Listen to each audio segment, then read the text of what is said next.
Clemmie, Tucker, Buckner.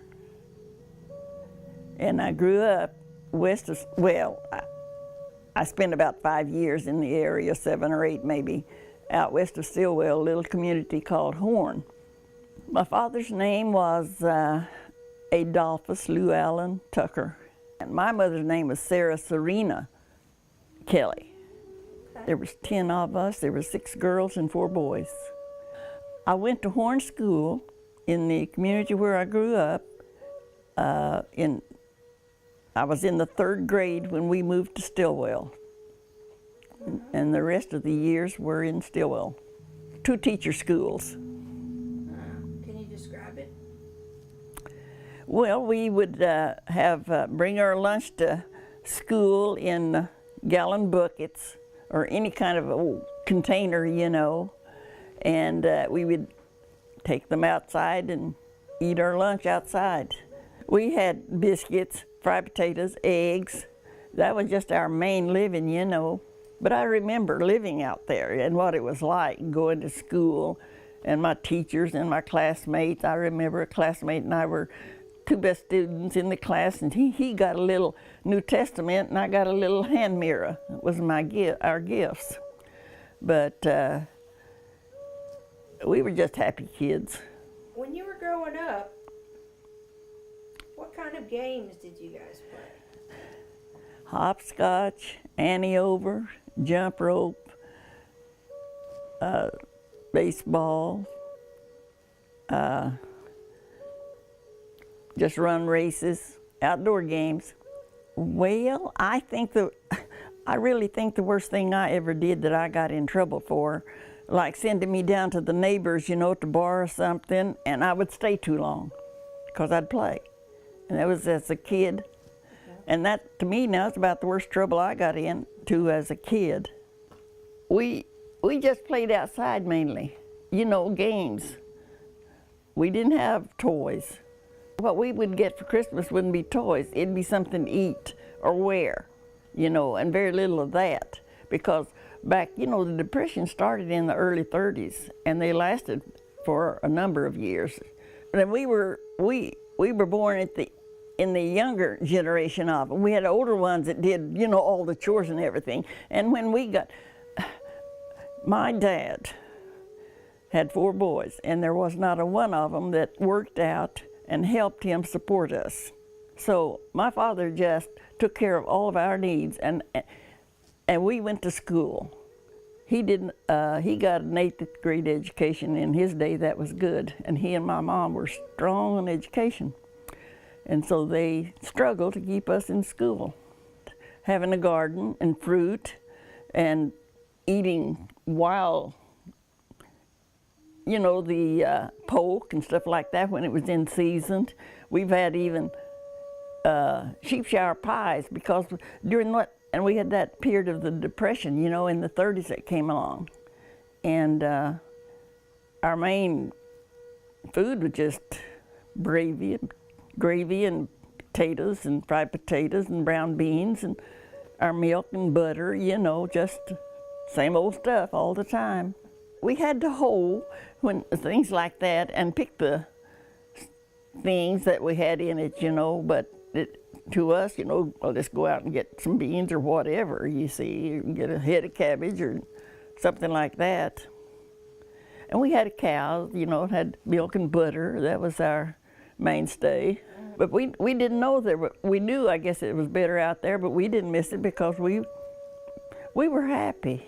But back then, people today, like, there were days when we didn't have flour. We had cornmeal and cornbread. And people today just couldn't imagine living like that. Papa used to cut wood and haul it to town and sell it. And Cletus and I remember this particular time we came to town. It was in July, and you know, they always had that picnic, still do, you know, had it back then too. And we rode on that wood, and he, of course, sold it, but he took us down to just to see what was going on. And he didn't have money to spare to spend on anything there. And we would tag along behind him and look, you know, oh, Papa, there's that. You know, we were hoping, looking for something, but we never got anything. All we did was just see it. About the most we got was the stick candy. You know, it's cheap, little one piece and everything. But it was a deal just for us to come to town and see. Well, you know, wagons, buggies, and we didn't get cars until in the late or maybe early 20s. My aunt and uncle were the first ones to get a car in our community as far as I remember, and I remember riding in it. It was a Chevrolet, and it just had doors, little doors, you know, half doors, and they'd open up. No covers on the windows. It's all open, you know. And I remember riding in that, and that was something, you know. Mama did not sew a stitch. The only stitches she sewed was when she'd patch things.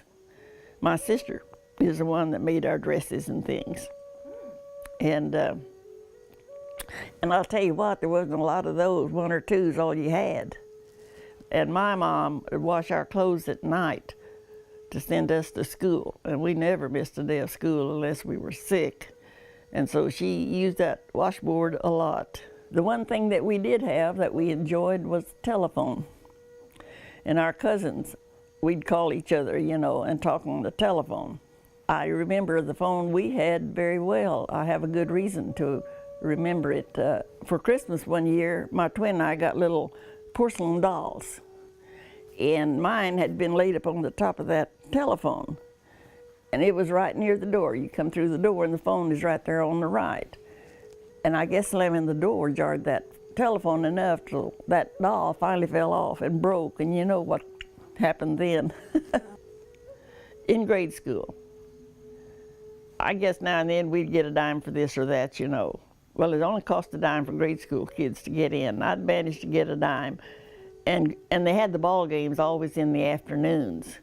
That was my one treat that I enjoyed, is going to those ball games, because I liked sports. When I got up in higher grades in grade school, I played basketball. And the time I got into high school, the first year, I was the only freshman on the high school string. Traveled at night and go out of town to games. And when I'd come back in, we lived on the mountain. And I would go up that mountain trail and all at night by myself. That's to get to play ball. That's what I had to do. And Mom, you know, disapproved of those shorts that we wore. I said, well, if I can't play basketball, I'm not going to school. And I loved school. That was just an empty threat when I told her, you know, that I wouldn't go to school if I couldn't play basketball. Early years, we lived up there east of town on that mountain. That's, if you've never been up there, it's level. Nice farm, big farm. When we lived there, there was 10 acres of grapes. And when I come home from school, I didn't stop at the house and go right down and get me grapes, because the vineyard was real close to the house. And so we cut the grapes, you know, and put them in the basket and turn them up on the ends and have them showing. And had those long baskets. We had running water, but it was in a spring, not in the house. Right. And like we live up here on top of this flat farm, and then off over here on the other side of the mountain, not this side that's near town, but because you cross it and you go down there, that's on the other side toward Chalk Bluff area. See, that's where it opens up then back there in the east of that. And there was a spring down at the foot of that mountain. And my brother figured out a way to keep us from having to go down and get buckets of water and bring them up. At the top, there were trees, you know, and just a trail down to that spring, and it had a pipe to where the water ran out. And he figured out a way to stretch wire from the top up there down to a post where a bucket could slide down it and the water run in it, and we could draw it back. And that lasted for a long time. And people from town had come up to that spring for their picnics. And there's a cave back over there, and I've forgotten what they call it. But anyway, that was the treat, you know, to go to that cave and the spring, and they had a lot of picnics down at that spring.